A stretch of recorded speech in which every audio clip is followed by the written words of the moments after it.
guys, and welcome back to our YouTube channel. In today's video, we are reviewing the Mercedes-Benz C220 diesel. We recently did a review on the C200, which is the petrol variant. And if you guys want to look at that video, click the link down below or the pop-up banner on your screen. But currently we have the C220d on test.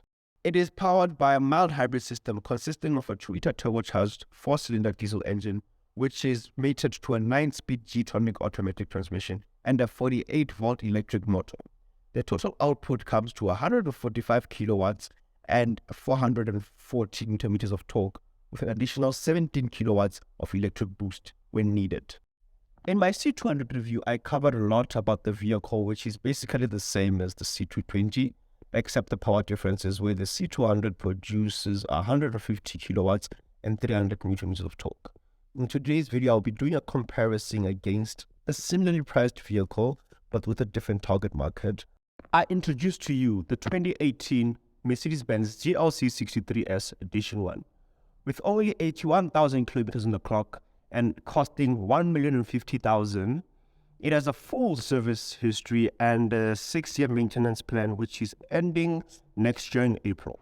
It is powered by a bi-turbo V8 engine, which produces 375 kilowatts and 700 newton meters of torque.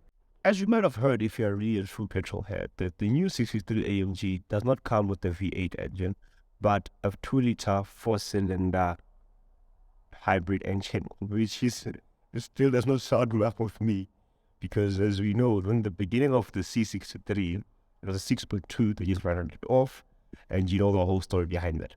But then either way, I feel like these V8 engines are something to keep, and getting your hands on well-maintained second-hand C63s and GL63s is going to be a hard job. And I mean, in my defense, don't get me wrong, the new C220d or the new C-Crosses are brilliant cars. I love them. I wouldn't mind owning one, but if it was simply down to me as a true petrol head, I wouldn't mind getting myself this second-hand GLC63s Edition 1, which I recently just found out that it got sold. By the time I did a film for this, it was like 2 weeks before I posted the video. And the day before I posted the video, I tried to find its car on Auto Trader again, and it was gone. I called my buddy there at Financial Motors, and he just told me that the car recently just sold the day after we took a shoot of the video. So it just shows these cars are hot commodities. But what I want to play for you guys is the different sounds which we are truly going to miss in the future with all of these hybrids coming in. So listen to the sounds of the C220d, although the diesel, excuse me for revving it, and listen to the brilliant sound of that bi-turbo V8.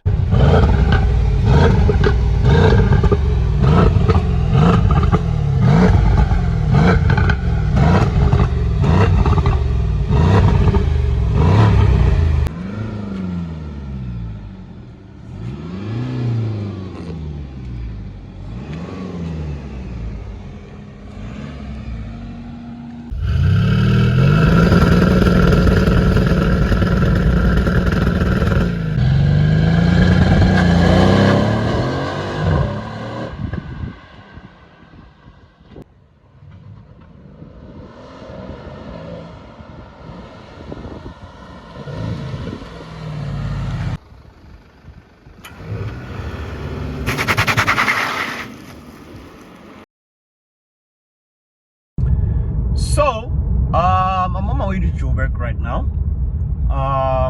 It says I have 75 kilometers. I'm 75 kilometers away from where I'm supposed to be. And then, as you can see, my range under the speedometer is 280. I'm leaving now. The time is 11:08. And it says I should be there by 12:11, if I'm not mistaken. Yes. So let's see how it goes, and it will add on to my topic about this car's fuel efficiency. So let's see what happens today. So I have sort of arrived at my destination. Look at the estimation time, arrival time. 12:08, and the time now is 11:55. So and look at the kilometers left, 12. So if we calculate that, it will just show, especially adding on the range. I left around 70 kilometers ago and it's only chowed 20 k's of range. What does that tell you guys? Fuel efficiency at its best. I feel like hybrid cars can really do us a lot. As we are moving to an electric future, having mild hybrid cars really does work.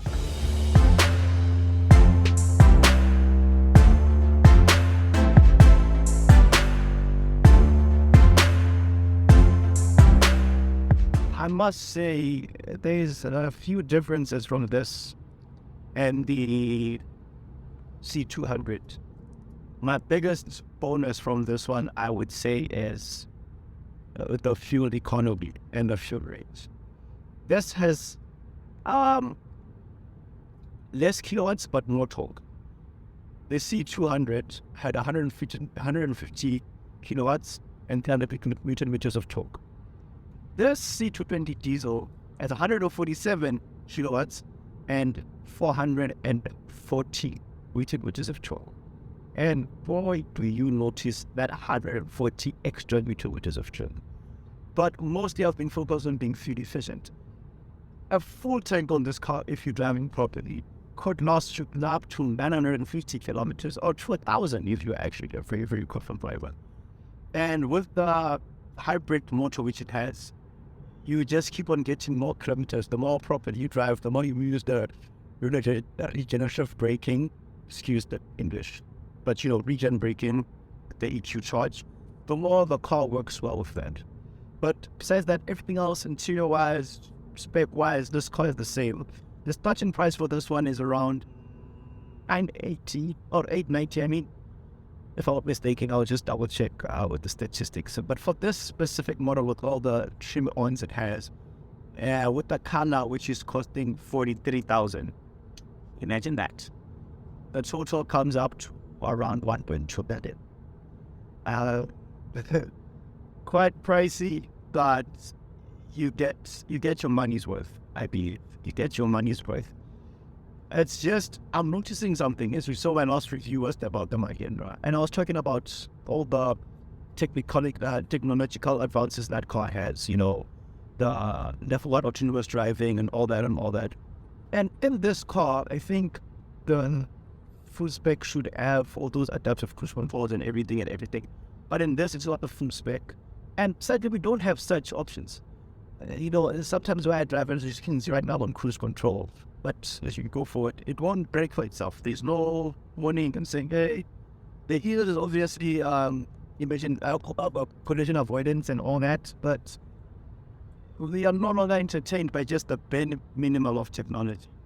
I've always also mentioned in the previous review that the sound system in these cars could be a lot better because they are just base sound systems, but it's not a bad sound system. You just expect your sound system to be worth the $1.2 price tag. But either way, I am truly impressed with what Mercedes-Benz has done with their, I don't want to say entry levels, but I call it the BBS class because it's a head tenor, everything I would want in a car for my parents or me, because everywhere I've been in it, everybody just calls me frontman. And I'll take the respect you just because of this car. But as you saw in the previous videos that I was comparing this with the GLC63s. And that's a second-hand one with around, I think, 18,000 kilometers. No, was it 18? I'll double check the kilometers, I'm so sorry. 18,000 is this one when I bought it. That thing costs, as I said, $1,050,000. I mean, what will you get? So that just depends on what type of a petrol head you are. Are you someone that's looking for speed and sound and all of that? I would opt you to go for the GLC63s, and that's an edition one. The second-hand car, though. With this one, we have more tech, less power with the diesel, but it's all up to you. The choice is all yours. So another thing which I also want to mention, this is a diesel and it's super quiet. People don't know the diesel up until you start it, and then that's when they figure out it's a diesel. And I've already shown you the infotainment system in the C-Class, but my favorite feature is this, not this one. I didn't know about this in the previous one. I will probably say, I didn't know this kinetic seat kinetics, and I love them. My girlfriend doesn't like them. Don't know why, but it helps with fatigue. So when you're sitting in one position, you get tired quickly. So with this, it just keeps on moving. I like it when it moves quite fast. I can't change it because I'm a niche. But all of this really does help in those long trips. Your seat is constantly moving, adjusting itself here and there. I'll try and take a video where you can be able to see it, if that's possible. But then at the end of the day, it feels, it's a waiting to bed. It's a very good feeling to have. And coming to the end of this review, the few things I would mention is like the ambient lighting, which is really awesome. And as I said, it always comes alive in the nighttime and gives you a good feeling. I believe in the saying that colors can really affect the mood you're in. Hence, I'm always changing colors, but my favorite colors are the brand colors, red and blue. This is the end of our review. Just remember to like, share, and subscribe, and stay tuned for our next video.